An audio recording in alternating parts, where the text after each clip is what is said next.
Delta వాసుల 100 ఏళ్ల కల పులిచింతల ప్రాజెక్ట్. గుంటూరు జిల్లా వాసులు ఎన్నో ఏళ్లుగా ఎదురుచూస్తున్న ఈ ప్రాజెక్ట్ త్వరలో సీఎం చేతుల మీదుగా ప్రారంభం కాబోతుంది. భారీ వర్షాల సమయంలో లక్షల క్యూసెక్కుల నీరు వృధాగా సముద్రంలో కలుస్తోంది. వర్షాలు పడకపోతే డెల్టా ఆయకట్టు భూములకు సాగునీరు అందని పరిస్థితి. ఈ సమస్యలను దృష్టిలో పెట్టుకుని ప్రారంభించిందే పులిచింతల ప్రాజెక్ట్. ఇప్పటికీ 2 సార్లు ప్రాజెక్టుకు శంకుస్థాపన చేశారు.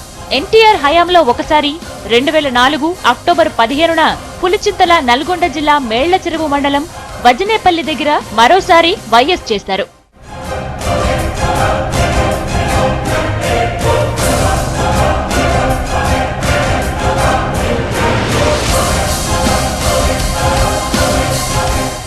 డెల్టా ఆయకట్ట స్థిరీకరణ, నీటి నిల్వ, విద్యుత్ ఉత్పాదనే ఈ ప్రాజెక్టు ధ్యేయం. 48 క్యూసెక్కుల నిల్వ సామర్థ్యం, 13,50,000 ఎకరాల స్థిరీకరణం, 120 మెగావాట్ల విద్యుత్ ఉత్పత్తిని లక్ష్యంగా పెట్టుకున్నారు. అయితే ఈ రోజుకు విద్యుత్ ఉత్పాదన చేసే టర్బైన్లు ఏర్పాటు చేయలేదు. గేట్ల నిర్మాణము పూర్తి కాలేదు. విద్యుత్ ఉత్పత్తి కూడా 60 మెగావాట్లను మించి ఉత్పత్తి చేయలేదంటున్నారు ఇంజనీర్లు. అయితే పనులన్నీ పూర్తి కాకముందే సీఎం కిరణ్ పులిచింతల ప్రారంభోత్సవం చేస్తారని అధికారులు ప్రకటించారు. ప్రాజెక్టు పనులు పూర్తవ్వకుండా ప్రారంభోత్సవం ఎలా చేస్తారని ప్రశ్నిస్తున్నారు జిల్లా టీడీపీ నేతలు.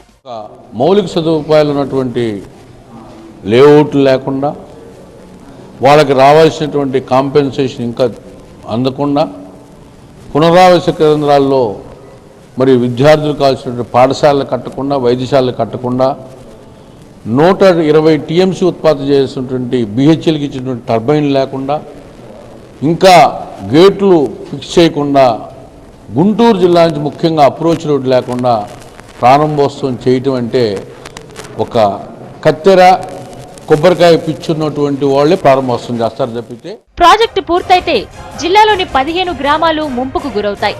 అయితే నిర్వాసితులకు ప్రత్యామ్నాయం చూస్తామన్న ప్రభుత్వ హామీ నీటి మీద రాతగా మారింది. 6,477 కుటుంబాలను ప్రాజెక్టు నిర్వాసిత కుటుంబాలుగా తేల్చారు. 13 చోట్ల ఈ కుటుంబాలకు స్థలాలు కేటాయించి ఇళ్లు నిర్మించారు. అయితే ఈ ప్రాంతంలో సరైన రోడ్లు లేవు, కరెంటు లేదు, నిత్యావసర వస్తువులు కూడా దొరకవు. మరోవైపు ప్రాజెక్టుకు వెళ్లేందుకు 6 కిలోమీటర్ల అప్రోచ్ రోడ్ కూడా వేయలేదు. ప్రాజెక్టుకు చేరుకునేందుకు కనీసం రోడ్డు కూడా నిర్మించకుండా హడావిడిగా ప్రారంభోత్సవం చేయటంపై ఎన్నో విమర్శలు వినిపిస్తున్నాయి. 120 మెగావాట్ల పవర్ ప్లాంట్ ఉంది. 30% కూడా ఈనాటికి పూర్తి కాదు. 30%. 2014 డిసెంబర్ నాటికి అందులో 4వ వంతు పూర్తవుతుందని సెలవిచ్చాడు ఇంజనీర్.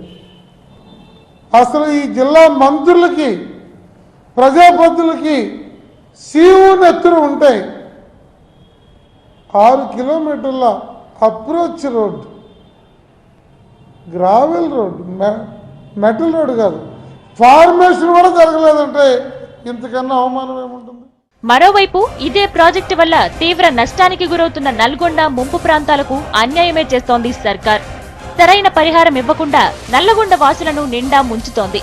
ఇప్పటికైనా సర్కార్ ప్రాజెక్టు మొత్తం పూర్తి చేసి ఇరు ప్రాంతాలకు న్యాయం చేయాలని ప్రతిపక్షాలు కోరుతున్నాయి.